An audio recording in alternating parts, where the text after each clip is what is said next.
আমি আপনাদের মাঝে ছোট্ট একটি গল্প বলতে চাই, যা আমাদের জীবনের অনেক কিছু শিক্ষা দিতে পারে। তো শুরু করতে যাচ্ছে আমাদের ছোট্ট একটি গল্প। সবাই অবশ্য মনোযোগ দিয়ে একটু শুনবেন।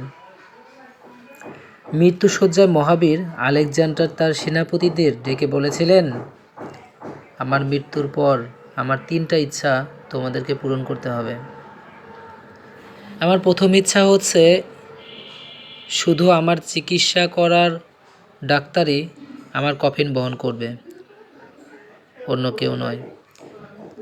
আর আমার দ্বিতীয় ইচ্ছা আছে হলো, আমার কফিন যে পথে দিয়ে গোরস্থানে যাবে সে পথে আমার অর্জিত সোনা, আমার অর্জিত রূপাগুলো ছড়িয়ে থাকবে। আর শেষ ইচ্ছা হচ্ছে আমার কফিন বহনের সময় আমার 2 হাত কফিনের বাইরে ঝুলিয়ে রাখবে, যাতে সবাই দেখতে পারে। তখন সেনাপতি অবাক হয়ে তাকে বললেন, কেন আপনি এরকমটা করবেন?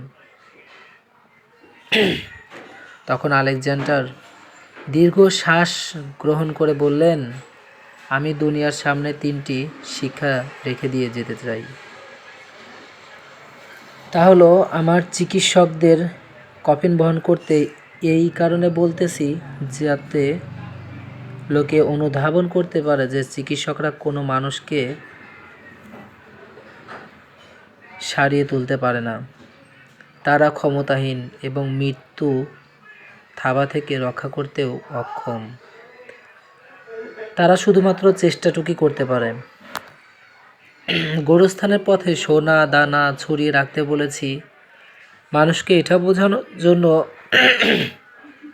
সোনা দানার একটা কণাও আমার সঙ্গে যাবে না। এগুলো আমার পাওয়ার জন্য সারাটা জীবন আমি ব্যয় করেছি, কিন্তু নিজের সঙ্গে কিছুই যেতে পারতেছে না।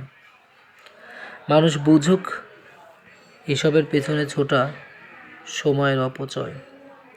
কফিনের বাইরে আমার 2 হাত রাখতে বলেছি মানুষকে এটা জানাতে খালি হাতে পৃথিবী থেকে চলে যাচ্ছি। আমার অর্থ সম্পদ কত কিছুই তো আছে, কিন্তু আমার সঙ্গে কিছুই যাচ্ছে না, সবই পৃথিবীতেই ফেলে যাচ্ছি। তো এটা থেকে আমরা ভালো মতন একটা শিক্ষা পেতে পারি যে শুধুমাত্র টাকা উপার্জনই আমাদের লক্ষ্য হওয়া উচিত নয়। এর পাশাপাশি আমাদের আরও কিছু লক্ষ্য থাকা উচিত।